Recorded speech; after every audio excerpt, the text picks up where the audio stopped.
To ensure the most accurate blood pressure reading, follow these steps before and during the measurement. Avoid caffeine, nicotine, and alcohol for at least 30 minutes before the measurement, as these substances can temporarily raise your blood pressure. Use the restroom beforehand, as a full bladder can affect the accuracy of the reading. Wear comfortable, loose-fitting clothing that allows easy access to your upper arm. Sit quietly for at least 5 minutes before the measurement to let your body rest and reach a stable state.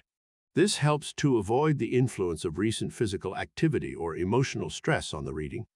Sit with your back supported and feet flat on the floor. Your legs should not be crossed, as this can affect the reading. Place your arm on a table or other support, with your palm facing up. Your arm should be at heart level to ensure accurate results. Use an appropriate cuff size for your arm circumference. A cuff that is too small or too large can lead to inaccurate readings. Remain calm and quiet during the measurement. Talking, laughing, or moving can affect the reading. Take multiple readings at least 1-2 minutes apart, and average the results to obtain the most accurate representation of your blood pressure. By following these steps, you can ensure that your blood pressure measurement is as accurate as possible, providing valuable information for you and your healthcare professional. Hypertension, according to the European Society of Cardiology, is defined as having systolic blood pressure values equal or higher than 140 and/or diastolic blood pressure values equal or higher than 90. This definition is based on evidence from multiple randomized controlled trials that show treating patients with these blood pressure values is beneficial.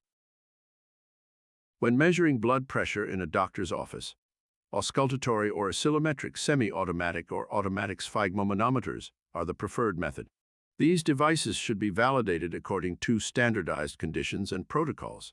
Blood pressure should initially be measured in both upper arms, using an appropriate cuff size for the arm circumference. A significant and consistent difference in systolic blood pressure between arms, higher than 15, is associated with increased cardiovascular risk, most likely due to atheromatous vascular disease. If there's a difference in blood pressure between arms, the arm with higher values should be used for all subsequent measurements. For older individuals, those with diabetes, or people with other causes of orthostatic hypotension, blood pressure should also be measured 1 and 3 minutes after standing. Orthostatic hypotension is defined as a reduction in systolic blood pressure equal or higher than 20, or in diastolic blood pressure equal or higher than 10, within 3 minutes of standing, and is associated with an increased risk of mortality and cardiovascular events. Heart rate should be recorded at the time of blood pressure measurements, as it is an independent predictor of cardiovascular morbidity or fatal events. The diagnosis of hypertension should not be based on a single set of blood pressure readings at a single office visit, unless blood pressure is substantially increased and there's clear evidence of hypertensive organ damage.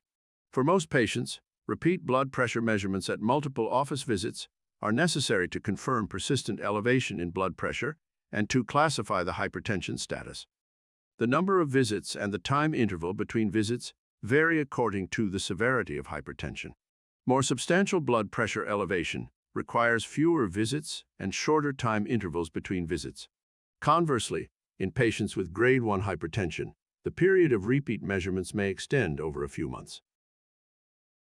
The guidelines also support the use of out-of-office blood pressure measurements, such as home blood pressure monitoring and ambulatory blood pressure monitoring, as an alternative strategy to repeated office measurements. This approach can provide important supplementary information, such as detecting white coat hypertension and masked hypertension. Out-of-office blood pressure measurements are also indicated in specific circumstances, like in people with high normal blood pressure, to exclude masked hypertension. So now you have a better understanding of how hypertension is diagnosed and the factors to consider. If you suspect that you might have hypertension, it's crucial to consult with a healthcare professional for proper assessment and treatment. Thank you for watching.